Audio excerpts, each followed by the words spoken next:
Hi student, मैं अर्पण कुमार गुप्ता फिर से एक नया टॉपिक कंटिन्यूटी को लेकर के आया हूं।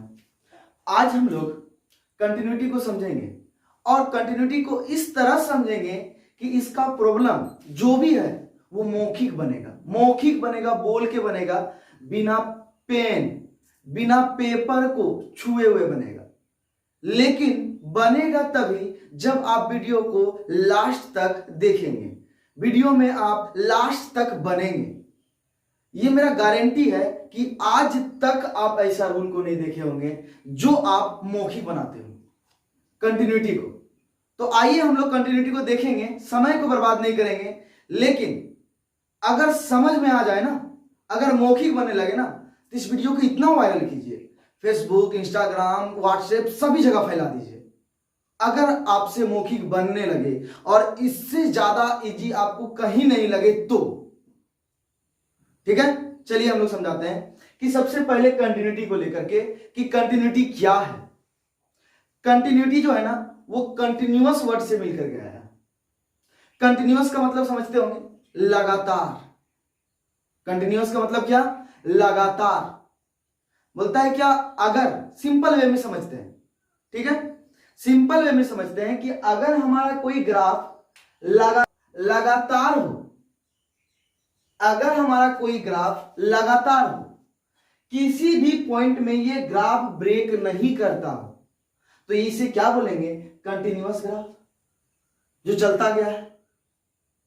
यानी एक ही बात समझना है, कंटिन्यूटी कंटिन्यूअस वर्ड से आया है और जिसे हम कह सकते हैं क्या अपने मैथमेटिकल वर्ड में कि अगर किसी ग्राफ को पेपर और पेन की सहायता से उसे किसे ग्राफ को बिना पेन को उठाए हुए पेपर में ड्रॉ करते हैं, बिना पेन उठाए हुए पेपर में ड्रॉ करते हैं, तो वही ग्राफ हमारा क्या कहलाता है? कंटिन्यूअस कहलाता है। सर अगर हमारा ग्राफ किसी पॉइंट में ब्रेक कर जाए, जैसे कि ये ग्राफ है, देखिए ध्यान से देखिए, ये ग्राफ हमारा इस पॉइंट में क्या हो गया? ब्रेक कर गया। ये ग्राफ अब हमारा कंटिन्यूअस नहीं गया है, लगातार नहीं गया है, एक पॉइंट में ब्रेक कर गया है। अब जैसे ही अगर कोई ग्राफ किसी एक पॉइंट पे ब्रेक करता हो या फिर किसी पॉइंट में ब्रेक करता हो, तो उस पॉइंट में ये हमारा ग्राफ जो है वो कंटिन्यूअस नहीं, डिसकंटिन्यूअस कहलाता है। सातत्य नहीं, असातत्य कहलाता है। क्लियर है? कंटिन्यूअस संतत कहते हैं। यहां पे हमारा चैप्टर है सातत्य, ठीक है, कंटिन्यूटी। अब आ जाइए हम लोग देखते हैं, यहां तक समझ गए होंगे। अगर ग्राफ को बिना पेन उठाए हुए किसी पेपर में ड्रॉ करते हैं तो वह हमारा ग्राफ कंटिन्यूअस ग्राफ कहलाता है। लेकिन अगर वही ग्राफ ड्रॉ करते समय, खींचते समय अगर किसी भी पॉइंट में हमारा पेन उठ जाता है, तो उस पॉइंट पे हमारा ये ग्राफ जो होता है वो डिसकंटिन्यूअस बतलाता है। यानी इस पॉइंट को कहेंगे डिसकंटिन्यूटी का पॉइंट, पॉइंट ऑफ डिसकंटिन्यूटी, असंतत्य का बिंदु। क्लियर है? चलिए अब हम लोग समझते हैं कि संतत और असंतत को हम जनरली समझेंगे कैसे, ठीक है। आइए हम लोग संतत और असंतत को समझते हैं। समझते समय एक ही बात याद रखिएगा, ये क्लास काफी इजी होने वाला है, लेकिन टर्म एंड कंडीशन है। मेरे बातों को जरा ध्यान से सुनिएगा, सारा चीज यहीं पे क्लियर हो जाएगा, कहीं आपको प्रॉब्लम होने वाला नहीं है। मौखिक बनेगा, बार बार कर रहे हैं, मौखिक बनेगा, ठीक है। चलिए देखते हैं कैसे। आइए हम एक एग्जांपल लेते हैं कंटिन्यूटी को समझने के लिए, ठीक है। एक एग्जांपल लेते हैं, सपोज करते हैं F x is equal to है हमारा X, F x is equal to लेते हैं 1। कब लेते हैं 1? जब एक्स इज लेस देन और इक्वल टू 0, ठीक है। एफ एक्स कोई फंक्शन है, ठीक है, समझ लीजिए बात को। एफ एक्स कोई फंक्शन है और जब हम x का वैल्यू 0 से छोटा और उसके इक्वल लेते हैं ना, तो हमेशा मेरा फंक्शन का वैल्यू क्या मिल रहा है? 1 मिल रहा है। इसका मीनिंग ये हो गया, ठीक है। फिर से एक बार सुन लीजिए, हमने एक फंक्शन लिया fx।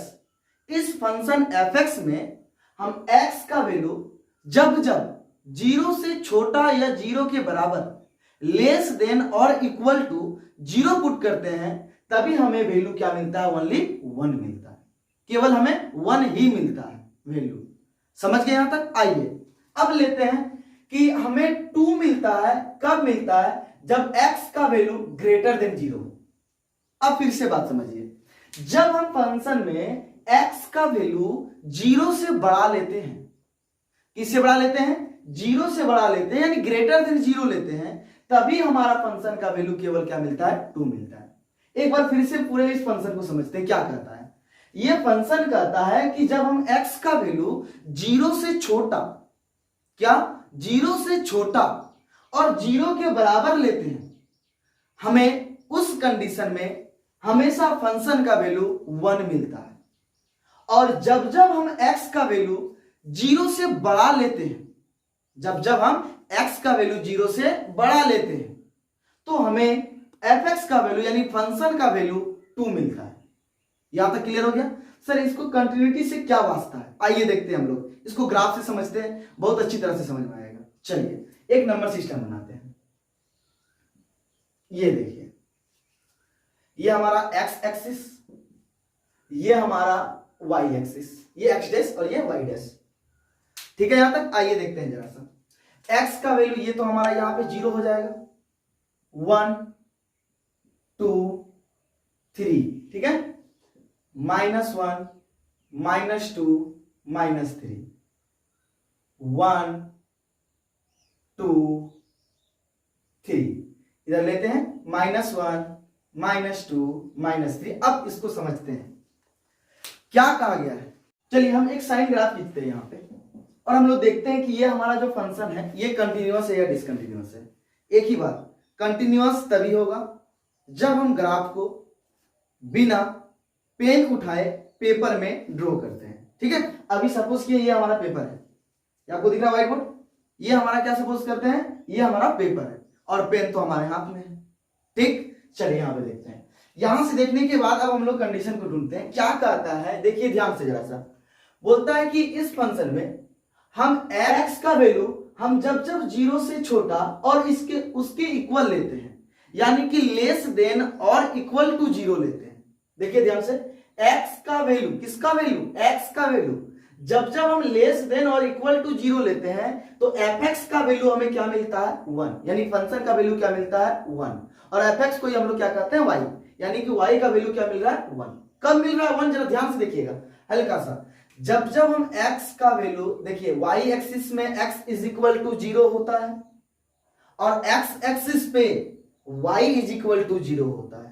तो क्या कर रहा है कि x का वैल्यू जब जब हम लेस देन और इक्वल टू 0 लेंगे, तो लेस देन किधर होगा, देखो देखो जरा ध्यान से, नंबर सिस्टम, मन में एक स्केल सोचिए, ठीक है, स्केल बनाइए। स्केल बनाने के बाद आप उस स्केल के बीच के किसी नंबर पे रुक जाइए। जब आप लेफ्ट साइड जाइएगा तो वैल्यू क्या होगा, डिक्रीज करेगा, और जब आप राइट साइड जाइएगा तो देखिए वैल्यू इंक्रीज करेगा। सोच लें उसके बाद बताएं, ठीक है। चलिए, तो हमें क्या चाहिए, लेस देन और इक्वल टू 0। तो लेस देन और इक्वल टू 0 देखिए तो ये वाला केस मिलेगा। x एक्सिस में y इज इक्वल टू 0 और y एक्सिस में x इज इक्वल टू 0 ले लिए, कोई दिक्कत है? चलिए देखिए जरा, और हम जैसे ही 0 लिए x का वैल्यू, तो 0 लेने के बाद उससे भी क्या लेना है, छोटा लेना है। और जैसे ही छोटा लिए तो हर एक केस में y का वैल्यू, देखिए यहां पे 1 है ना, तो हर एक केस में y का वैल्यू क्या मिल रहा है, 1 मिल रहा है। ये बात समझ में आ गया होगा। x का वैल्यू लेस देन और इक्वल टू 0 पे हमें y का वैल्यू ओनली 1 मिल रही है। ग्राफ देख लीजिए, पूरा कांस्टेंट ग्राफ गया होगा सीधा, क्योंकि हर एक पॉइंट में y का वैल्यू क्या मिल रहा है, 1। लेकिन x का वैल्यू क्या है, लेस देन 0 और इक्वल टू 0। अगले केस को देखते हैं। अगला केस ये कहता है, ध्यान से देखिएगा, अगला केस यह कहता है क्या, कि अगर x का वैल्यू ग्रेटर देन 0 है, x का वैल्यू क्या हो, ग्रेटर देन 0। ग्रेटर देन 0 का मतलब क्या समझेंगे, x का वैल्यू जब 0 से बड़ा हो। जब x का वैल्यू 0 से बड़ा होना, x का वैल्यू जब 0 से बड़ा होना, तो हमेशा मेरा फंक्शन का वैल्यू क्या मिल रहा है 2, यानी y का वैल्यू क्या मिल रहा है 2। कब? जब 0 से बड़ा लेंगे, यानी 0 को तो इंक्लूड नहीं करना है, और जब 0 को इंक्लूड नहीं करना है ना तो इस तरह गोल लाइन के द्वारा देते हैं। ये खाली है, देखिए ये हमारा बंद है जबकि ये खाली है। खाली है इसका मतलब ये y एक्सिस में और y एक्सिस में x इज इक्वल टू 0, लेकिन हमको x इज इक्वल टू 0 नहीं लेना है, इसलिए हम इसको क्या कर दिए, खाली छोड़ दिए। अब क्या लेना है, 0 से बड़ा, तो 0 से बड़ा लेने के लिए क्या जाएंगे, राइट साइड। जब भी नंबर सिस्टम में बड़ा वैल्यू चाहिए तो राइट साइड जाएंगे, और छोटा वैल्यू चाहिए तो लेफ्ट साइड जाएंगे। तो हम लोग चले जाएं, राइट साइड बड़ा वैल्यू था। अब देखिए ये ग्राफ को ध्यान से देखिए। सर आप 2 में क्यों ड्रॉ किए, क्योंकि कहा गया है कि x का वैल्यू जब जब 0 से बड़ा लेंगे तो हमें क्या मिलेगा, y का वैल्यू यानी फंक्शन का वैल्यू 2 मिलेगा। तो हमें मिल गया 2। यहां तक कोई प्रॉब्लम? देख लीजिए क्या किए, फिर से सुन लीजिए। जब x का वैल्यू लेस देन, इधर देखिए वैल्यू x का value less than, left side जाएंगे तो वैल्यू डिक्रीज करता है, इसलिए लेफ्ट साइड चले गए। ठीक है, घटता है वैल्यू, छोटा वैल्यू मिलता है। जैसे जैसे लेफ्ट साइड जाएंगे वैल्यू छोटा होता चला जाता है। तो किसका वैल्यू, x का वैल्यू जब 0 से छोटा लिए और 0 की इक्वल y एक्सिस में x इज इक्वल टू 0, तो y का वैल्यू हमेशा क्या मिला, देख लीजिए y का वैल्यू हमेशा क्या मिला 1। fx क्या, x इज लेस देन और इक्वल टू 0, यानी कि x का वैल्यू 0 से छोटा और उसके बराबर है। जब भी हम किसी नंबर से छोटा वैल्यू लिखेंगे ना तो नंबर सिस्टम में हम लोग लेफ्ट साइड जाएंगे। तो लेफ्ट साइड चले गए तो x का वैल्यू 0 से क्या मिलेगा, छोटा मिलेगा। मिल गया। अब 0 से छोटा मिलने के बाद कहते हैं कि हमें उस कंडीशन में fx, जिसको हम लोग y भी कहते हैं, फंक्शन में हम लोग पढ़े, ठीक है, fx जिसको हम लोग क्या कहते हैं y, और y का वैल्यू क्या मिल रहा है, हमेशा 1 ही मिल रहा है। इसीलिए क्या हो गया, y का वैल्यू हर एक कंडीशन में क्या मिल रहा है, 1 मिल रहा है। यहां तक क्लियर है? आइए आगे देखते हैं फिर से। अब अगला केस बोलता है कि x is greater than 0, equal to 0 नहीं लेना है, ग्रेटर देन 0। तो ग्रेटर देन 0 के कंडीशन में हमें क्या मिल रहा है, हमेशा y का वैल्यू 2 मिल रहा है। ग्रेटर देन 0 के केस में हमेशा क्या मिल रहा है, हमें वैल्यू 2 मिल रहा है। तो ग्रेटर देन 0 कब होगा, जब राइट साइड जाएंगे, ठीक है। और y का वैल्यू हमेशा कंडीशन में क्या मिल रहा है, 2 मिल रहा है। अब बतलाइए, क्या बतलाएंगे सर, इस ग्राफ को, ये ग्राफ दिख रहा है ना, ये देखिए ग्राफ को, क्या इस ग्राफ को आप बिना पेन उठाए हुए इस पेपर में ड्रॉ कर सकते हैं? देखिए ध्यान से, क्या इस ग्राफ को आप पेपर में बिना पेन उठाए हुए क्या इसको ड्रॉ कर सकते हैं, खींच सकते हैं? तो जवाब आएगा सर नहीं ड्रॉ कर सकते, खींच नहीं सकते हैं। देखिए क्या करते हैं, जैसे ही यहां से हम लोग गए, ये वाला वैल्यू मिला, अब जैसे ही ऊपर जाएंगे तो ऊपर जाने के लिए हमें क्या करना पड़ेगा, पेन उठा करके यहां पहुंचना पड़ेगा। और हम जानते हैं जहां हमारा ग्राफ खींचते समय पेन पेपर पर से उठ गया तो फंक्शन डिसकंटिन्यूअस हो गया, यानी ये हमारा ग्राफ जो है वो कंटिन्यूअस ग्राफ नहीं है, डिसकंटिन्यूअस ग्राफ है। तो सर ये कंटिन्यूअस ग्राफ कब होता, सर ये ग्राफ कंटिन्यूअस ग्राफ कब होता, ठीक है। अब देखिए कंटिन्यूटी का क्या फंडा कहता है, जरा सा समझिएगा। कंटिन्यूटी का फंडा कहता है, देखिए ये लेफ्ट साइड गया है ना, तो इसे कंटिन्यूटी में कहते हैं लेफ्ट हैंड लिमिट। लिमिट देखिए, अब यहां पे एक वर्ड हो गया लेफ्ट हैंड, समझ रहे हैं, लेफ्ट साइड हम लोग गए। लिमिट, लिमिट का मतलब क्या हो गया, अगर हम किसी पॉइंट को दिखलाते हैं ना तो उस पॉइंट की ओर हम बढ़ते हैं, क्या करते हैं, उस पॉइंट की ओर बढ़ते हैं। उस पॉइंट तक हम कभी नहीं पहुंच सकते हैं, उसके बहुत नजदीक तक रहते हैं, लेकिन उस पॉइंट तक हम कभी नहीं पहुंच सकते। जैसे अगर हम लिखते हैं, देखिए ध्यान से, लिमिट x टेंड्स टू 1, इसका मीनिंग समझते हैं तत्काल, हल्का सा समझ लीजिए, आ गया है। Limit x tends to 1, x tends to 1, देखिए टेंड्स टू, अगर इंग्लिश में आपको थोड़ी मोड़ी भी जानकारी होगी तो टेंड्स टेंडिंग टू, इसको हम कह सकते हैं। टेंडिंग टू का मतलब अग्रसर है, अग्रसर है मतलब उसकी ओर वो चल रहा है, यानी क्या बोलेंगे, देखिए लिमिट क्या बोलता है, किसी पॉइंट तक वो पहुंचने वाला है, यानी किसी पॉइंट की ओर चल रहा है। तो चल रहा है तो ये बताएगा किस, ये टेंडिंग टू यही कहलाता है, किस पॉइंट की ओर, 1 की ओर। किसकी ओर? 1 की ओर। यानी x जो है वो 1 की ओर चल रहा है लेकिन 1 तक नहीं पहुंचा है, लेकिन वह 1 तक नहीं पहुंचा है, वो 1 के बहुत ही नजदीक है। सिमिलर अगर लिखते हैं फिर से देखिए, लिमिट x टेंड्स टू 2, फिर से वही बात, x जो है वो 2 के बहुत ही नजदीक है लेकिन 2 के पास अभी तक नहीं पहुंचा है। ठीक है, फिर से देखिए, अगर हम लिखते हैं लिमिट x टेंड्स टू 0, इसका मतलब कि x 0 की ओर अग्रसर है, 0 नहीं पहुंचा है, 0 के बहुत ही नजदीक है लेकिन 0 नहीं पहुंचा है, 0 की ओर अग्रसर है। एक और लास्ट लेते हैं, limit x tends to a, a हमारा कोई पॉइंट है, यानी x जो है वह a की ओर अग्रसर है, a तक नहीं पहुंचा है, a के जस्ट अगल बगल के बारे में बात होगा लेकिन a नहीं पहुंचा है। ठीक है, कोई समस्या यहां तक? चलिए अब देखिए इस ग्राफ में बात करते हैं। जब लेफ्ट साइड हम लोग गए हैं तो उसे कहते हैं हम लोग left hand limit. Left side का लेफ्ट हैंड लिमिट का मतलब अभी समझ गए। और जब हम लोग राइट साइड गए हैं तो इसे हम लोग कहते हैं right hand limit.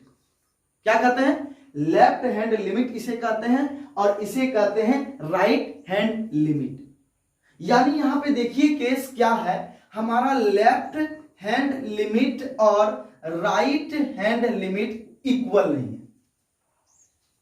Left hand limit देखिए, लेफ्ट हैंड लिमिट का वैल्यू क्या मिल रहा है? हमेशा हमें 1 मिल रहा है और राइट हैंड लिमिट का वैल्यू हमेशा हमें क्या मिल रहा है?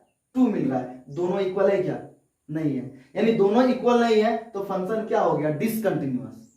सर अगर दोनों इक्वल हो तो चलिए देखते हैं। सर सिर्फ केस को समझिए, यानी लेफ्ट हैंड लिमिट और राइट हैंड लिमिट इक्वल नहीं होता, इक्वल वैल्यू को नहीं देता है तो फंक्शन डिसकंटिन्यूअस। फिर से, लेफ्ट हैंड लिमिट और राइट हैंड लिमिट का वैल्यू अगर इक्वल नहीं आता है तो फंक्शन डिसकंटिन्यूअस। फिर से मेरे साथ बोलिए, अगर लेफ्ट हैंड लिमिट और राइट हैंड लिमिट का वैल्यू इक्वल नहीं आता है तो फंक्शन हमारा डिसकंटिन्यूअस। सर अगर दोनों इक्वल हो तो सारे केस को देखिएगा, एक से बढ़कर एक केस होगा। ठीक है, आइए, और राइट हैंड लिमिट इक्वल नहीं हुआ तो फंक्शन हो गया डिसकंटिन्यूअस। सर अगर लेफ्ट हैंड लिमिट और राइट हैंड लिमिट इक्वल हो जाएगा तो क्या हमारा ये फंक्शन कंटिन्यूअस हो सकता है? आइए देखते हैं। Function of F x is equal to, देखिए सेम लेते हैं, कहीं चेंज नहीं करेंगे, 1। ठीक है, एक्स इज लेस देन और इक्वल टू 0 और फिर लेते हैं हम लोग 1, एक्स इज ग्रेटर देन 0। बात को समझ लीजिए। अब हमें क्या कह रहा है? फंक्शन जब हमारा लेस देन और इक्वल टू 0 के लिए भी 1 मिल रहा है और ग्रेटर देन 0 के लिए भी हमारा फंक्शन का वैल्यू अब क्या मिल रहा है? 1 मिल रहा है। फिर से बात को सुनिए, x का वैल्यू जब 0 से छोटा और उसकी इक्वल है तो भी y का वैल्यू 1 मिल रहा है और x का वैल्यू जब हमारा 0 से बड़ा है तभी भी हमारा क्या मिल रहा है? y का वैल्यू 1 मिल रहा है। तो क्या ऐसे कंडीशन में हमारा फंक्शन कंटिन्यूअस हो सकता है? आइए देखते हैं फिर से नंबर सिस्टम। ये देख लिए, ठीक है, ये हमारा ओरिजिन, ये हमारा x एक्सिस और ये हमारा y एक्सिस। ये हमारा हो गया 1 2 3 -1 -2, जस्ट समझना है अभी। ये हो गया हमारा 1 2 3 -1 -2 -3। आज ये जरा बात करते हैं ग्राफ पे। देखिए तो ध्यान से, क्या देखेंगे सर? जब x का वैल्यू हमारा लेस देन और इक्वल टू 0 था, यानी कि x का वैल्यू जब हमारा 0 से छोटा और उसके बराबर था। छोटा का बात होता है सर, सीधा सा बात है, हम नंबर सिस्टम में लेफ्ट साइड जाएंगे। किसके? x एक्सिस के लेफ्ट साइड, ओरिजिन से। ठीक है, आ जाइए। तो हमें 0 से छोटा चाहिए और उसके बराबर। अगर हमको बराबर चाहिए तो हमें y एक्सिस पे जाना पड़ेगा। किसको? x को 0 दिखलाने के लिए, क्योंकि y एक्सिस पे x इज इक्वल टू 0 होता है। ठीक है, आज आगे हम लोग बात करते हैं। तो x इज लेस देन और इक्वल टू 0 के लिए y fx को हम बताए ना, क्या कहते हैं? y भी कहते हैं। ठीक है, तो हमें क्या मिल रहा है? fx का वैल्यू 1। तो हम कह सकते हैं क्या? देखिए तो जरा ध्यान से, जब x का वैल्यू इक्वल टू 0 हो, देखिए ये इक्वल टू 0 है कि नहीं, जब x का वैल्यू हमारा क्या हो? इक्वल टू जीरो, देखिए हमारा केस इक्वल टू जीरो, क्योंकि वाई एक्सिस में x is equal to zero होता है। और क्या साथ ही जीरो से छोटा हो, क्या हो साथी, जीरो से क्या हो, छोटा। तो छोटा कब मिलेगा, जब लेफ्ट साइड जाएंगे। तो वैसे कंडीशन में सभी पॉइंट पे देखिए y का वैल्यू क्या मिल रहा है हमें, देखते जाइए y का वैल्यू सभी पॉइंट में क्या मिल रहा है हमें, 1 मिल रहा है। मिल रहा है कि नहीं मिल रहा है, यहां तक कोई प्रॉब्लम नहीं होना चाहिए। चलिए ये केस हो गया। अब आगे क्या बोल रहा है कि x का वैल्यू जब जीरो से बढ़ा लेते हैं, ग्रेटर देन जीरो में लेते हैं, तो हमें क्या मिल रहा है 1। तो ग्रेटर देन जीरो, जीरो तो इंक्लूड नहीं करना है, तो ग्रेटर देन जीरो किधर मिलेगा बताओ तो, राइट साइड। देखिए हम इंक्लूड नहीं किए हैं, हम x is equal to zero के बारे में बात नहीं की है, ये जीरो इंक्लूड हुआ है इसके कारण, हम इसके कारण जीरो के बारे में जिक्र भी नहीं किया कि x जीरो होगा, x जीरो नहीं होगा। उसके अलावा हमने क्या किया, देखिए ग्रेटर देन जीरो बोला था, ग्रेटर देन जीरो बोल दिया। वैसे केस में भी हमारा y का वैल्यू जो है वो क्या मिल रहा है, 1 मिल रहा है। तो हमने ये पूरे ग्राफ को ड्रॉ कर दिया, लेस देन और इक्वल टू जीरो के लिए y का वैल्यू 1 मिल रहा है, यानी कि fx का भी वैल्यू 1 मिल रहा है, और ग्रेटर देन जीरो के लिए भी fx यानी कि y का भी वैल्यू क्या मिल रहा है, 1। अब इस ग्राफ को देखिए, अब इस ग्राफ को देखिए आप, जैसे ये ग्राफ को देखे तो आपको एक चीज दिखाई देता होगा, क्या दिखाई देता होगा कि हमारा लेफ्ट हैंड लिमिट, लिमिट समझ गया ना, किधर हम लोग जीरो की ओर, किधर जीरो, पॉइंट जीरो के बारे में बात हो रहा है ना, तो जीरो की ओर अग्रसर है, ठीक है। किसके बारे में बात हो रहा है, जीरो की ओर, उधर हम जा रहे हैं।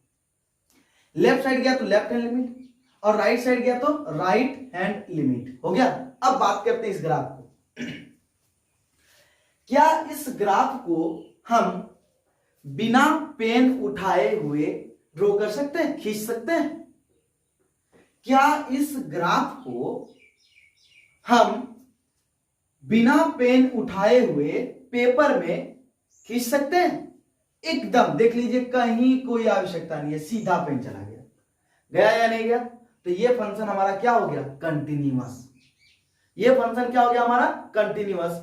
जब हम पेन को पेपर में बिना उठाए हुए ग्राफ को ड्रॉ करते हैं तो वह हमारा ग्राफ क्या कहलाता है, कंटिन्यूअस।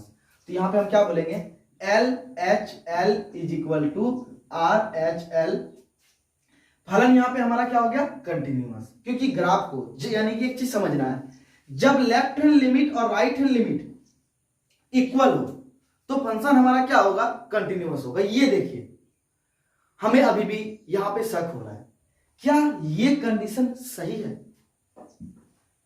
जब लेफ्ट हैंड लिमिट और राइट हैंड लिमिट इक्वल नहीं हुआ तो सीधा दिख रहा फंक्शन कंटिन्यूअस, डिसकंटिन्यूअस है।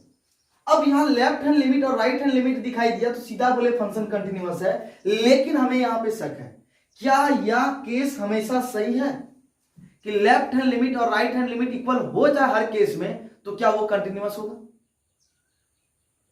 क्या यह सही है?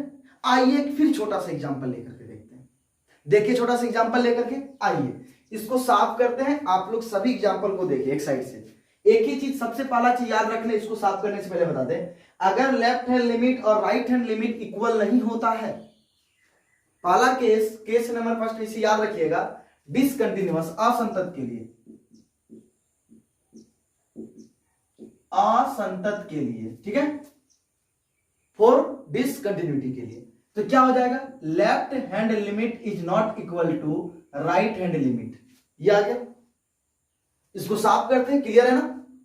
हमारा फंक्शन डिसकंटिन्यूअस होगा, कब होगा, जब लेफ्ट हैंड लिमिट और राइट हैंड लिमिट इक्वल नहीं हो। अब इसको साफ, एक चीज ध्यान देना है, क्या कि हमारा फंक्शन कंटिन्यूअस कब हो रहा है, जब लेफ्ट हैंड लिमिट और राइट हैंड लिमिट इक्वल है। लास्ट केस है उसके बाद मौखिक सॉल्व करेंगे, सही बता दे रहे हैं, लास्ट केस है उसके बाद मौखिक सॉल्व करेंगे, कहीं चेंज नहीं करेंगे, हल्का सा भी नहीं, सीधा मौखिक सॉल्व करेंगे, ठीक है। आज ये देखिए कैसे सॉल्व करते हैं, बात को समझते हैं, सीधा सा बात को समझते हैं। अब यहां पे शक हुआ, क्या ये केस हमेशा सही है? आइए इसको चेक करते हैं। लेते हैं एक हम लोग example, f x is equal to, हमें वैल्यू मालूम है 2 इफ, यदि जब x is not equal to 0, और जब हमारा x का वैल्यू 0 होता है तो हमें फंक्शन का वैल्यू 1 मिलता है। कोई फंक्शन होगा, ये हमें वैल्यू मिल रहा है, क्या बोल रहा है, x is not equal to 0 पे फंक्शन का वैल्यू हमें क्या मिल रहा है, 2, और इक्वल टू 0 पे हमें क्या वैल्यू मिल रहा है 1। क्लियर है ना? नॉट इक्वल टू 0 का मतलब समझ में आ रहा है सर? इक्वल टू 0 को छोड़ करके, यानी 0 से छोटा वैल्यू पर भी और 0 से बड़ा वैल्यू पर भी हमें फंक्शन का वैल्यू क्या मिल रहा है 2, यानी y का वैल्यू क्या मिल रहा है 2। fx को ही y करते हैं हम लोग, ठीक है। अब चेक करते हैं क्या ये केस सही होता है। आ जाइए देखते हैं ये। अब देखते हैं हम लोग, ये हो गया 1, ये हो गया 2, ये हो गया -1, ये हो गया -2, ये हो गया 1, ये हो गया 2, -1 और ये हो गया -2। देखिए ध्यान से, x का वैल्यू जब हम 0 के इक्वल नहीं लेते हैं, यानी क्या, हमें x का वैल्यू 0 नहीं लेना है। x का वैल्यू हमें क्या नहीं लेना है 0 नहीं लेना है, यानी 0 से क्या ले सकते हैं छोटा, और क्या ले सकते हैं 0 से बड़ा। यानी कि 0 से छोटा जब हम x का वैल्यू लेते हैं और 0 से बड़ा जब हम x का वैल्यू लेते हैं तो fx यानी फंक्शन का वैल्यू 2 मिलता है हमेशा। तो आइए हम लोग देखते हैं, ये हमारा हो गया y का वैल्यू 2, यानी कि जब देखिए यहां पे हम लोग क्या कर रहे हैं, x का वैल्यू 0 नहीं लिए। क्यों नहीं लिए सर 0 का वैल्यू, x का वैल्यू 0? क्योंकि बोला गया नॉट इक्वल टू 0। तो नॉट इक्वल टू 0 का मतलब x का वैल्यू 0 से बड़ा भी ले सकते हैं और x का वैल्यू 0 से छोटा भी ले सकते हैं। तो सारे केस में जरा ध्यान से देखिए, हमें क्या मिल रहा है, x जब हमारा नॉट इक्वल टू 0 है तो सारे केस में हमारा fx यानी जिसको y कहते हैं उसका वैल्यू 2 मिल रहा है। मिल रहा है 2। आ जाइए, जैसे 2 मिल गया इसका काम खत्म। अब क्या कर रहा है कि जैसे ही x इज इक्वल टू 0 हुआ, क्या हो गया, जैसे ही हमारा x इज इक्वल टू 0 हुआ तो हमारा fx का वैल्यू, फंक्शन का वैल्यू यानी y का वैल्यू जो है वो क्या हो गया हमारा 1 हो गया। देख लीजिए ध्यान से, यहां तक कोई प्रॉब्लम? ध्यान दीजिए, जैसे ही हमने x का वैल्यू 0 किया तो y का वैल्यू fx ही हमारा क्या कहलाता है, एक बार लिख लेते हैं, fx ही हमारा क्या कहलाता है, y कहलाता है। ठीक है, तुरंत y का वैल्यू हमें क्या मिल जा रहा है 1 मिल रहा है। तो y का वैल्यू 1 और x का वैल्यू 0, सही है या नहीं? क्योंकि y एक्सिस में ही हमारा क्या होता है, x इज इक्वल टू 0 होता है। अब देखते हैं इस ग्राफ में, अब देखिए ये हमारा फंक्शन कंटिन्यूअस है या डिसकंटिन्यूअस है। आ जाइए बात करते हैं। ये हो गया हमारा लेफ्ट हैंड लिमिट, ये हो गया हमारा राइट हैंड लिमिट। देखिए तो left hand limit is equal to right hand limit है। क्या है, फिर से देखिए, लेफ्ट हैंड लिमिट और हमारा राइट हैंड लिमिट इक्वल है, तो क्या हमारा फंक्शन कंटिन्यूअस है? देखिए जरा सा, तो जैसे चेक करेंगे तो हमें दिखाई देगा कि ग्राफ यहां से यहां तक कंटिन्यूअस है, फिर हमारा इस पॉइंट पे पेन जो है पेपर से उठ रहा है, इस पॉइंट पे तो कोई वैल्यू नहीं मिल रहा है, देखिए ग्राफ खाली है। उसके बाद फिर ग्राफ चल रहा है आगे। ठीक है, यानी क्या सर, इस ग्राफ को खींचते समय हम लोगों को पेन जो है वो पेपर से उठाना पड़ रहा है, इसीलिए ये ग्राफ हमारा क्या है, डिसकंटिन्यूअस है। क्या है हमारा ये फंक्शन, डिसकंटिन्यूअस है। क्यों? क्योंकि ग्राफ को देखिए आप, यानी एक बात क्लियर हुआ सर, लेफ्ट हैंड लिमिट और राइट हैंड लिमिट अगर इक्वल होता है तो हर केस में कंटिन्यूअस वो नहीं हो सकता है। तो क्या होगा जो हमारा फंक्शन कंटिन्यूअस होगा? पॉइंट वाली बात है या नहीं? आखिर हमारा क्या होगा sir, left hand limit is equal to right hand limit देखे तो फंक्शन कंटिन्यूअस हो गया, और इस केस में देख रहे तो हमारा फंक्शन कंटिन्यूअस नहीं होगा। आखिर क्या प्रॉब्लम है? देखिए प्रॉब्लम कुछ नहीं है, अगर हमारा value of function at the point बोलता है, अगर हमें फलन का मान दिए गए बिंदु पर वही मान मिले जो लेफ्ट हैंड लिमिट और राइट हैंड लिमिट दोनों का मिला है। फिर से सुनिए, अगर हमें दिए गए बिंदु पर फलन का मान वही मिले जो हमें लेफ्ट हैंड लिमिट का मान मिला है और राइट हैंड लिमिट का मान मिला है, तो फंक्शन हमेशा कंटिन्यूअस होगा। सर देख लीजिए कैसे। अब देखिए क्या करते हैं, x इज इक्वल टू 0 पे हमें 1 मिला था ना, इस 1 को हटा करके इसका भी वैल्यू 2 ले लेते हैं, तो ये वाला केस हमारे पास खत्म हो जाएगा। देखिए ध्यान से जरा सा, ये वाला केस हमारा खत्म हो जाएगा। हुआ कि नहीं हुआ? क्योंकि यहां पे देखिए हमें क्या x is not equal to 0 के लिए, देखिए नॉट इक्वल टू 0 के लिए हमेशा मिला 2। अब जैसे ही x इज इक्वल टू 0 लिए तो fx का वैल्यू क्या मिल रहा है 2, यानी इस पॉइंट पे भी हमें क्या मिल रहा है, वही वैल्यू मिल रहा है जो लेफ्ट हैंड लिमिट पे मिल रहा है और राइट हैंड लिमिट पे मिल रहा है। अब देखिए इस ग्राफ को, अब देखिए इस ग्राफ को ध्यान से, कहीं भी आपको ग्राफ खींचते समय पेपर पर से हमें पेन उठाने की आवश्यकता नहीं है। देखिए ध्यान से, सीधा ग्राफ ड्रॉ करें, आया। तो यानी कि हमारा फंक्शन कंटिन्यूअस हुआ। तो कब कंटिन्यूअस हुआ, जब हमारा फंक्शन का वैल्यू जिस पॉइंट पे हमारा फंक्शन ब्रेक कर रहा है उस पॉइंट पे भी हमें क्या मिल गया, इक्वल मिल गया। किसके इक्वल मिल गया, लेफ्ट हैंड लिमिट और राइट हैंड लिमिट के इक्वल मिल गया। तो फंक्शन क्या हो गया हमारा, कंटिन्यूअस। यानी क्या, इसको लिखते कैसे हैं, is equal to value of function at the point. At the point किस पॉइंट पे, 0 पे। किस पॉइंट पे हमारा यहां ब्रेक कर रहा है, 0 पे ना, तो हम यहां लिखते हैं 0 पे। क्लियर है। अब देखिए हमारा फंक्शन क्या होगा, हमेशा केस में कंटिन्यूअस होगा।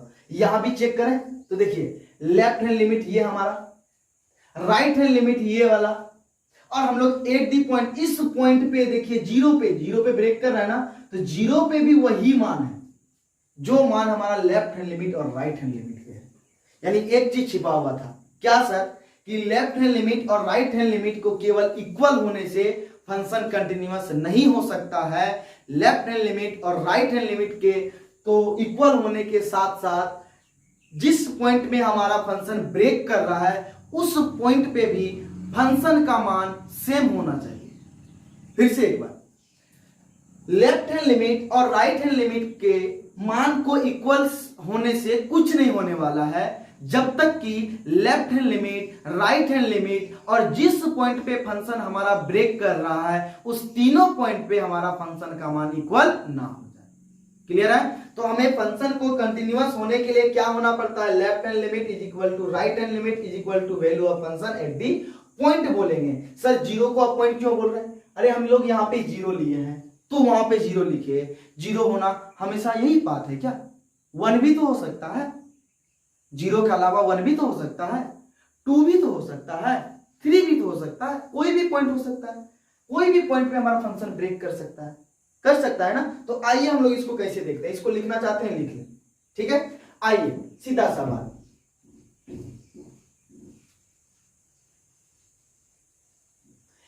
क्या करते हैं, एक बिंदु पर फंक्शन ब्रेक करता है तो उसी बिंदु पर हम लोग कंटिन्यूटी को चेक करते हैं। यही देखे थे ना अभी तक। तो आइए लिखेंगे फलन x इज इक्वल टू ए। क्या लिखें, x इज इक्वल टू, अब a क्या है सर, a का वैल्यू कुछ भी हो सकता है, 0 1 2 3 -1 -2 -3 कुछ भी रख सकता है। तो इसीलिए हम लोग एक अननोन पॉइंट ले लिए, क्या a का वैल्यू कुछ भी हो सकता है। तो यदि फलन x is equal to a पर, फलन x is equal to a पर संतत होगा यदि फलन x बराबर a पर संतत होगा यदि, क्या पढ़े थे बताओ जरा सा, जब हमारा लेफ्ट हैंड लिमिट इक्वल होगा राइट हैंड लिमिट के और इक्वल होगा value of function at the point के। देखिए वो पॉइंट हमारा 0 था तो हम लोग 0 लिए, अब ये पॉइंट हमारा क्या a, तो हम लोग क्या ले लेंगे a। अगर ये तीनों इक्वल होगा तो ही हमारा फंक्शन कंटिन्यूअस होगा, अदरवाइज नहीं होगा। अब देखिए हम लोग लेफ्ट हैंड लिमिट को लिखते कैसे हैं, किस पॉइंट पे हम चेक कर रहे हैं, a पे ना। तो लेफ्ट हैंड लिमिट को लिखते हैं limit x tends to a minus क्यों दिए, क्योंकि अभी बताए थे नंबर सिस्टम में जब हम लोग लेफ्ट साइड जाते हैं तो वैल्यू डिक्रीज होता है, घटता है, कम होता है। जब नंबर सिस्टम में हम लोग लेफ्ट साइड जाते हैं ना तो जो हमारा मान है उस मान में क्या होती है, कमी होती है, उस कमी को हम लोग माइनस के द्वारा दिखलाते हैं। ठीक है, क्या लिखते हैं, limit x tends to a minus of fx। ठीक है, अगला राइट हैंड लिमिट को हम लोग लिखते हैं limit x tends to a plus, ये fx क्या है, हमारा फंक्शन है, लिख लेते हैं, माना fx एक फलन हो। देखिए यहां पे fx को हमने क्या माना, एक ये fx है ना, इस fx को हमने फलन माना fx एक फलन हो तो फलन x बराबर 1 पर संतत होगा यदि left hand limit is equal to right hand limit is equal to value of function at the point, जिस पॉइंट पे हमारा फंक्शन चेंज कर रहा है। ठीक है ना, चलिए ये तीनों इक्वल होगा तो left hand limit is equal to limit x tends to a minus, समझ गए, माइनस क्यों, क्योंकि लेफ्ट साइड जाएंगे वैल्यू जिस मान पे हम लोग चेक कर रहे हैं, जिस बिंदु पे हम लोग चेक कर रहे हैं उस बिंदु पर कमी होती है, उस कमी को नंबर सिस्टम में लेफ्ट साइड जाने पर वैल्यू में कमी होती है, जो हमारा रियल मान है ना उस मान में कमी होती है, उसको माइनस के द्वारा दिखलाते हैं। और राइट हैंड लिमिट का मतलब जब हम लोग राइट साइड जाते हैं नंबर सिस्टम में तो वैल्यू में जो हमारा रियल वैल्यू है उसमें क्या होता है, बढ़ोतरी। तो वैल्यू यहाँ पे कौन है, हमारा बिंदु, ये बिंदु याद रखना क्या है, बिंदु x is equal to a, point जो है हमारा। ठीक, तो हम लोग बढ़ोतरी को क्या दिखाते हैं, प्लस के द्वारा, limit x tends to a plus of fx और is equal to value of function at the point. अगर ये तीनों इक्वल हो गया तो हमारा फंक्शन कंटिन्यूअस हो जाएगा, अगर ये तीनों हमारा इक्वल नहीं हुआ तो फंक्शन हमारा डिसकंटिन्यूअस हो जाएगा। ध्यान से सुने फिर से, माना fx एक फलन हो तो ये फलन fx जो है वो x बराबर a बिंदु पर संतत होगा यदि left hand limit is equal to right hand limit is equal to value of function at the point. ठीक है, तो left hand limit is equal to right hand limit is equal to value of function at the point. Left hand limit को हम लिखते हैं limit x tends to a minus, क्यों, क्योंकि जब हम लेफ्ट साइड जाते हैं नंबर सिस्टम में तो जो हमारा बिंदु दिया है उस बिंदु से क्या होता है, हमें कम वैल्यू मिलता है, हल्का सा कम, ज्यादा कम नहीं, हल्का सा कम। ठीक है, तो वो हल्का सा कम मिलता है तो उस कमी को हम लोग माइनस के द्वारा दिखलाते हैं और ये fx हमारा फंक्शन है। ठीक है, आगे देखते हैं। अब अगला काम क्या करते हैं, ये limit x tends to a plus का मतलब देखिए राइट हैंड लिमिट है। जब हम नंबर सिस्टम में राइट साइड जाते हैं तो वैल्यू इंक्रीज करता है, बढ़ता है राइट साइड नंबर सिस्टम में, तो उसको प्लस के द्वारा इंडिकेट करते हैं और ये हमारा एट दी पॉइंट ज्यो का त्यों। ये हमारा हो गया कंटिन्यूटी का रूल। अब हम लोग देखते हैं यहां तक समझने के बाद कि किसी भी कंटिन्यूटी को मौखिक कैसे बनाते हैं। मौखिक बनाएंगे, हल्का सा भी चेंज नहीं होगा, सिर्फ एक न्यूमेरिकल को आप देखें। चलिए हम लोग स्टार्ट करते हैं मौखिक बनाने के लिए। देखते हैं इस प्रॉब्लम को हम लोग मौखिक सॉल्व करते हैं तो मौखिक कैसे सॉल्व करते हैं आसानी के साथ। सबसे पहले एक साइन ग्राफ खींच दिए। अब इस साइन ग्राफ में आप सबसे पहले इस फंक्शन में देखिए कि किस पॉइंट पे हमारा फंक्शन ब्रेक कर रहा है। ध्यान से देखिए तो एक बार मिला लेस देन और इक्वल टू 2 और एक बार मिल रहा है ग्रेटर देन 2, यानी कि किस पॉइंट में हमारा फंक्शन ब्रेक कर रहा है, 2 पे। बिंदु कौन सा, 2 पे। तो यहां पे आप फटाक से लिख दीजिए क्या, 2। इसी पॉइंट पे फंक्शन ब्रेक, मौखिक बनाएंगे, कहीं कुछ नहीं। अब इस बिंदु 2 पे ही हमें चेक करना है कि फंक्शन कंटिन्यूअस है या डिसकंटिन्यूअस है। फलन जो है हमारा वो संतत है या असंतत है। तो फलन संतत होने के लिए क्या केस पड़े थे जरा बताइए। तो हमारा left hand limit, right hand limit और value of function at the given point में हमारा क्या होना चाहिए, सारा का सारा वैल्यू इक्वल होना चाहिए। तो हम लोग लेफ्ट हैंड लिमिट को यहां पे कैसे दिखलाते हैं, देखिए हम लोग लेफ्ट हैंड लिमिट को यहां पे दिखाते हैं इस प्रकार से, लेफ्ट साइड चली गई। ठीक है, तो ये हमारा हो गया left hand limit. Right hand limit को किस प्रकार से दिखलाते हैं, पूरी तरह ग्राफ से हम बता रहे हैं, जो अभी ग्राफ बताए थे। राइट हैंड लिमिट का मतलब हो गया आप इस प्रकार से राइट साइड चले जाइए, इसको कभी इंक्लूड नहीं कीजिएगा, खाली छोड़ दीजिएगा, क्योंकि इसका मीनिंग हो गया ग्रेटर लेस देन 2 और इसका मीनिंग हो गया ग्रेटर देन 2, इक्वल टू 2 के बारे में कहीं बात नहीं कर रहे हैं। अब तीसरा केस क्या हो जाएगा, value of function at the point में भी सेम होना चाहिए। तो एट दी पॉइंट में सेम होना चाहिए, तो इस पॉइंट में हमारा क्या होना चाहिए, सेम। अब बस तीनों वैल्यू को पता लगाना है, हमारा फंक्शन कंटिन्यूअस है या डिसकंटिन्यूअस तुरंत पता चलेगा। देखिए कैसे, ध्यान दीजिएगा। ये हमारा किधर गया है, 2 से लेफ्ट साइड। जैसे ही 2 से लेफ्ट साइड गया है तो वैल्यू हमें क्या मिलेगा, हम बताए थे नंबर सिस्टम में जब आप लेफ्ट साइड जाइएगा तो वैल्यू क्या होता है, घटता है। वैल्यू क्या होता है, घटता है, यानी 2 से छोटा मिलेगा। तो चेक कीजिए यहाँ पे 2 से छोटा कौन है। जैसे चेक कीजिएगा तो देखिए यहाँ पे ये 2 से छोटा है, x का वैल्यू क्या है 2 से छोटा, उसके लिए हमारा फंक्शन कौन सा है 2x प्लस 3 लिख दीजिए तुरंत। देखिए हमने क्या किया, x का वैल्यू जैसे ही 2 से छोटा देखे, ये 2 से छोटा होगा ना, तो 2 से छोटा के लिए हमने फंक्शन लिख दिया 2x प्लस 3। अब क्या करना, ये राइट साइड गया, तो नंबर सिस्टम में जब हम लोग राइट साइड जाते हैं, नंबर सिस्टम में राइट साइड जाते हैं तो वैल्यू क्या होता है, इंक्रीज करता है, बढ़ता है। यानी कि जब 2 से हम राइट साइड जाएंगे तो वैल्यू क्या होगा 2 से बड़ा होगा। अब चेक कीजिए यहां 2 से बड़ा कौन है, ये वाला 2 से बड़ा है। अब जैसे ये 2 से बड़ा है उसके लिए फंक्शन कौन है 2x माइनस 3 लिख दीजिए। जो हमारा फंक्शन होगा सामने लिख लेना है, लिख दिए। देखिए जिसके तरफ, जैसे देखिए x के तरफ मुंह बंद है यानी x छोटा है, x क्या है छोटा है, x के तरफ मुंह खुला है यानी कि x बड़ा है। तो x किससे बड़ा है 2 से, और x छोटा है तो किससे छोटा है 2 से। पूरा बात समझ गए। चलिए आइए यहां पे देखते हैं फिर से, जिसके तरफ मुंह बंद होता है वो छोटा होता है और जिसके तरफ मुंह खुला होता है वो बड़ा होता है। हम यहाँ पे x के बारे में बात कर रहे हैं, तो x के तरफ मुंह बंद है यानी x छोटा है किससे 2 से, तो x छोटा है किससे चाहिए हमें 2 से, 2 से छोटा हम लोग ले लिए यहाँ ये वाला, इसके लिए क्या मिला ये वाला फंक्शन। जब हम राइट साइड जाएंगे तो क्या मिलेगा 2 से बड़ा मिलेगा, तो 2 से बड़ा x का वैल्यू ये वाला, उसके सामने वाला फंक्शन हमने लिख दिया।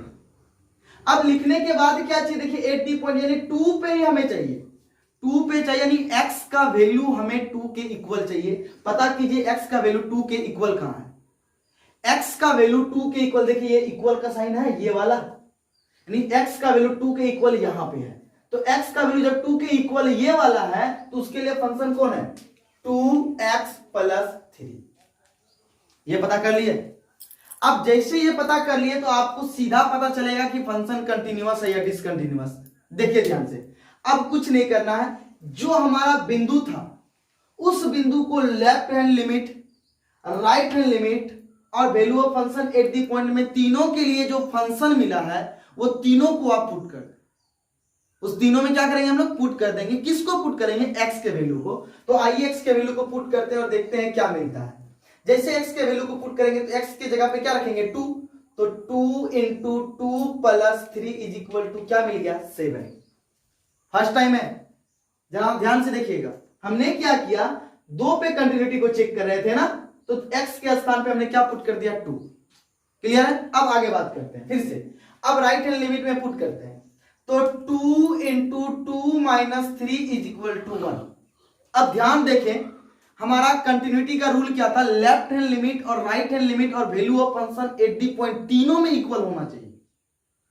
अगर लेफ्ट हैंड लिमिट और राइट हैंड लिमिट दोनों का वैल्यू अगर इक्वल नहीं होता है तो फंक्शन हमारा कंटिन्यूअस नहीं डिसकंटिन्यूअस होता है। तो देखिए ये हमारा लेफ्ट हैंड लिमिट था, लेफ्ट हैंड लिमिट का वैल्यू कुछ और मिला और राइट हैंड लिमिट का वैल्यू कुछ और मिला, तो दोनों का वैल्यू सेम है। तो देखिए हमारा लेफ्ट हैंड लिमिट का वैल्यू इक्वल नहीं है किसके, राइट हैंड लिमिट के लिए। तो हम लोग क्या बोलेंगे, फंक्शन हमारा क्या है डिसकंटिन्यूअस है। किस पॉइंट पे डिसकंटिन्यूअस है, तो 2 पे, बिंदु किस पे 2 पे।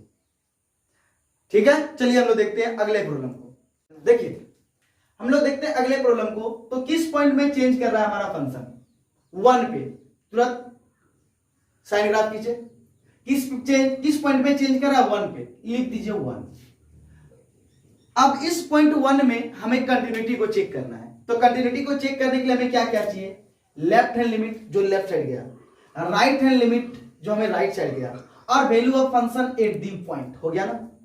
लेफ्ट हैंड लिमिट के लिए हमें फंक्शन चाहिए, जब हम लेफ्ट साइड जाएंगे तो वैल्यू क्या मिलेगा लेस देन 1, बताया था ना। जैसे ही वैल्यू हमें क्या, हम लेफ्ट साइड जाते हैं 1 से लेफ्ट साइड जाते हैं तो वैल्यू 1 से छोटा मिलता है। क्या मिलता है 1 से छोटा। तो 1 से छोटा कहां पे x का वैल्यू, ध्यान से देखिए ये वाला, क्योंकि x के तरफ बंद है तो 1 से छोटा हो गया। उसके लिए फंक्शन कौन सा लिख दीजिए x स्क्वायर प्लस 1। क्लियर है। अब देखते हैं हम लोग क्या राइट हैंड लिमिट के लिए फंक्शन ढूंढते हैं। जब 1 के राइट साइड जाएंगे तो वैल्यू इंक्रीज करेगा, वैल्यू बढ़ता है, और किससे बढ़ेगा 1 से बढ़ेगा, यानी 1 से बड़ा होगा। तो 1 से बड़ा x का वैल्यू कहां है, देख लीजिए यहां पे है या नहीं है, तो उसके लिए कौन सा फंक्शन है x प्लस 1। मिल गया। अब हमें क्या चाहिए, एट दी पॉइंट के लिए फंक्शन चाहिए। एट दी पॉइंट यानी कि 1 के लिए, यानी जब x का वैल्यू किसके इक्वल हो, 1 के इक्वल हो। तो x का वैल्यू 1 के इक्वल किस कंडीशन में, देखिए इस कंडीशन में। तो उसके लिए हमारा फंक्शन क्या है, देखिए ध्यान से, x प्लस 1। अब खत्म हो गया, लेफ्ट हैंड लिमिट के लिए फंक्शन मिल गया, राइट हैंड लिमिट के लिए फंक्शन मिल गया, अब value of function at the point के लिए भी मिल गया। अब चेक करना है क्या फंक्शन हमारा पॉइंट 1 में कंटिन्यूअस है। कुछ मत कीजिए, जिस पॉइंट पे हम कंटिन्यूटी को चेक कर रहे हैं उस पॉइंट को x के स्थान पे रख दीजिए।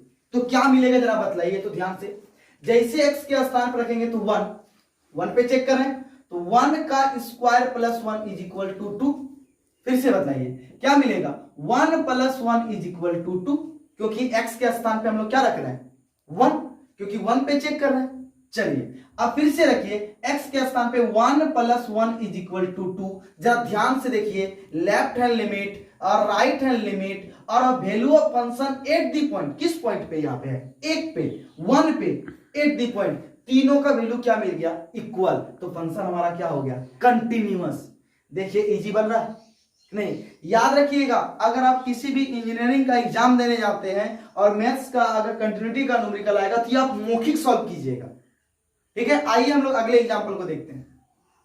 फिर से देखिए हमारा किस पॉइंट पे हमारा फंक्शन ब्रेक कर रहा है, तो 1 पे, तुरंत 1 खींचेंगे।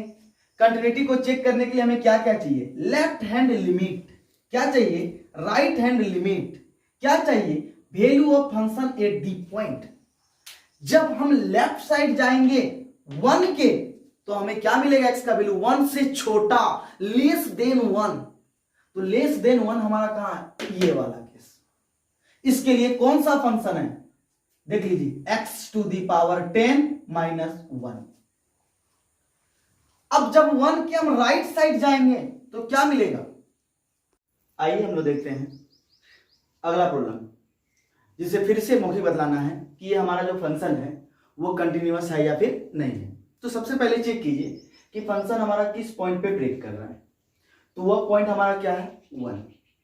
क्या पॉइंट है, 1। तुरंत साइन ग्राफ खींचेंगे, साइन ग्राफ खींच दिए। साइन ग्राफ खींचने के बाद हम क्या करेंगे, देखेंगे किस पॉइंट पे ब्रेक कर रहा है। तो कौन से पॉइंट पे ब्रेक कर रहा है, 1 पे।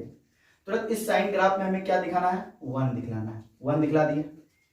1 दिखलाने के बाद अब हमें चेक करना है क्या, कि अगर हमारा left hand limit, right hand limit और value of function at the point, इसी पॉइंट पे अगर तीनों का वैल्यू इक्वल हो जाता है तो फंक्शन हमारा कंटिन्यूअस होगा।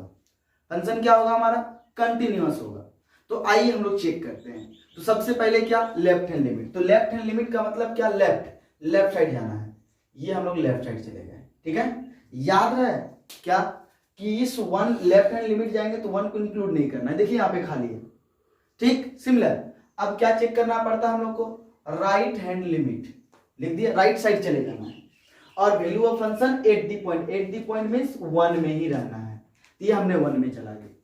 कोई प्रॉब्लम है यहाँ तक, नहीं। लेफ्ट हैंड लिमिट का मतलब लेफ्ट साइड जाना है, राइट हैंड लिमिट का मतलब राइट साइड जाना है, और एट दी पॉइंट का मतलब 1 पे ही रहना है। अब बताइए जब लेफ्ट साइड जाएंगे तो वैल्यू क्या होगा, ये 1 से छोटा होगा। राइट साइड जाएंगे तो क्या होगा, वैल्यू 1 से बड़ा होगा। और एट दी पॉइंट पे हमारा वैल्यू क्या होगा, 1 का 1। ये वैल्यू जो है वो x के बारे में हम लोग यहाँ पे जिक्र करते हैं। किसके बारे में, x के बारे में। आइए हम लोग बात करते हैं जरा सा। तो सबसे पहले देखिए x is not equal to 1। x is not equal to 1 का मीनिंग आप क्या समझते हैं, x 1 के इक्वल नहीं है। जब 1 के इक्वल नहीं है तो क्या हो सकता है, x का वैल्यू, x का वैल्यू 1 से छोटा हो सकता है या 1 से बड़ा हो सकता है। यानी कि x इज ग्रेटर देन 1 और x is less than 1, but x is not equal to 1, ठीक है। तो x is not equal to 1 का मतलब समझ गए कि x हमारा 1 से छोटा भी हो सकता है और x हमारा 1 से बड़ा भी हो सकता है। क्लियर है। x is less than 1, left side जा रहा है तो x is less than 1। Less than 1 के लिए कौन सा हमारा होगा, x to the power 10 minus 1, क्योंकि लेस देन 1 भी हो सकता है, यानी कि 1 से छोटा भी हो सकता है और 1 से बड़ा भी हो सकता है इस कंडीशन पे। और उसके लिए फंक्शन कौन है, ये वाला। जब राइट साइड जाएंगे तो वैल्यू क्या होगा, ग्रेटर देन 1, यानी 1 से क्या होगा, बड़ा। तो 1 से बड़ा के लिए भी कौन सा केस है, यही वाला। लिख दीजिए x to the power 10 minus 1, लिख दीजिए ये वाला केस। अब जैसे ही ये वाला केस लिख दिए तो अब क्या बचा, इस पॉइंट 1 में मतलब x का वैल्यू जब 1 है, तो x का वैल्यू जब 1 है तो ये वाला केस है, उसके लिए कौन सा फंक्शन है, x स्क्वायर, तो लिख दीजिए x स्क्वायर, लिख दिए, क्या लिख दिए, x स्क्वायर। अब जैसे ये तीनों पता चल गया, पता चलने के बाद अब हम क्या करेंगे, फंक्शन को चेक करेंगे। अब कैसे फंक्शन को चेक करेंगे, जो इस पॉइंट पे हम लोग कंटिन्यूटी को चेक कर रहे हैं उस पॉइंट को इसमें भी पुट करना है, उस पॉइंट को इसी में भी पुट करना है, उस पॉइंट को इसमें भी पुट करना है। तो पुट करें हम लोग, आइए पुट करते हैं। तो पुट करने के बाद हमें क्या मिलेगा, सबसे पहले हम लोग उसी चीज को ध्यान देंगे, तो ध्यान दीजिए जरा सा। तो क्या है, x का वैल्यू देखिए 1, जिस पॉइंट पे हम लोग चेक करते हैं x का वैल्यू वही होता है। तो किस पॉइंट पे हम लोग चेक कर रहे हैं, 1 पे, तो x का वैल्यू आप 1 रखिए, तो क्या मिलेगा 1 to the power 10, 1 to the power 10 minus 1, और हम लोग जानते हैं 1 पे पावर कुछ भी रह जाए वैल्यू क्या होगा, 1 ही होगा, और 1 minus 1 क्या हो गया, 0। ये हमारा किसका वैल्यू निकला, लेफ्ट हैंड लिमिट का, किसका निकला ये, लेफ्ट हैंड लिमिट का वैल्यू कितना, 0। अब फिर चेक करते हैं हम लोग राइट हैंड लिमिट में, तो x का वैल्यू फिर से क्या पुट करेंगे हम लोग, x का वैल्यू फिर से पुट करेंगे 1, तो क्या मिलेगा 1 to the power 10 minus 1, 1 to the power 10 minus 1, जैसे पुट करेंगे तो फिर से क्या मिलेगा हमें, देखिए 0। सर लेफ्ट हैंड लिमिट और राइट हैंड लिमिट का वैल्यू क्या हो गया, इक्वल। जैसे ही लेफ्ट हैंड लिमिट और राइट हैंड लिमिट का वैल्यू इक्वल मिल जाए ना, तो तुरंत हम value of function at the point check करेंगे। अगर वो भी इक्वल हो जाता है, इस दोनों वैल्यू के इक्वल, इस दोनों मान के समान हो जाता है, तो फंक्शन मेरा क्या हो जाएगा, कंटिन्यूअस। अगर ये समान नहीं होगा तो फंक्शन क्या हो जाएगा, डिसकंटिन्यूअस। आइए हम लोग चेक करते हैं। तो x के वैल्यू को क्या रखेंगे हम लोग, 1, तो क्या होगा 1 का स्क्वायर, तो क्या मिला 1, मिला ना। तो देखिए लेफ्ट हैंड लिमिट और राइट हैंड लिमिट इक्वल तो है, लेफ्ट हैंड लिमिट, ये ना लेफ्ट हैंड लिमिट का वैल्यू 0 और राइट हैंड लिमिट का वैल्यू भी 0, ये दोनों से इक्वल है, लेकिन value of function at the point, किस पॉइंट पे, 1 पे, ये इक्वल नहीं है। तो फंक्शन हमारा क्या हो गया, ये डिसकंटिन्यूअस। फंक्शन क्या हो गया हमारा, डिसकंटिन्यूअस। कौन से पॉइंट पे, 1 पे। याद रखें हम लोग थ्योरी थोड़ी देर पहले पढ़े थे, क्या, कोई भी फंक्शन हमारा कंटिन्यूअस कब होता है, जब left hand limit, right hand limit और value of function at the point तीनों का मान क्या हो जाए, समान हो जाए, इक्वल हो जाए, तो ही हमारा फंक्शन क्या होगा, कंटिन्यूअस। अगर कोई भी एक इक्वल नहीं होता है ये तीनों में से, तो फंक्शन हमारा क्या हो जाएगा, वहीं पे डिसकंटिन्यूअस। कोई दिक्कत, तो हम क्या बोलेंगे, function is discontinuous at point 1, at the point 1, ये भी कर सकते हैं। चलिए, हमको उम्मीद है आज का क्लास आप लोगों को अच्छी तरह से समझ में आया होगा, क्योंकि कंटिन्यूटी में इससे ज्यादा इजी आपको और कुछ नहीं मिल सकता है। फिर से हम बात को रिपीट करना चाहेंगे, जो भी कोई भी इंजीनियरिंग एग्जाम का अगर आप प्रिपरेशन करते हैं तो कंटिन्यूटी का न्यूमेरिकल इस प्रकार से बनाएं, हमेशा मौखिक बनेगा। अब हम लोग, ये तो हम लोग का था मौखिक बनाने का। सर अब बोर्ड में, अगर हम, मेरा सीबीएसई बोर्ड हो, जेक बोर्ड हो या अदर स्टेट बोर्ड हो, तो हमें पेपर में लिखना पड़ता है, तो कैसे लिख के इसको बनाएंगे, हम उसे अगले क्लास में देखेंगे। वो और भी ज्यादा इजी होगा, और भी ज्यादा इजी होगा, और ये तो काफी ज्यादा इजी है, लेकिन उसको भी हम लोग एक इजी सा फंडा लेकर के समझेंगे। और मिलते हैं हम लोग तब नेक्स्ट क्लास में, तब तक के लिए आप बने रहें, धन्यवाद।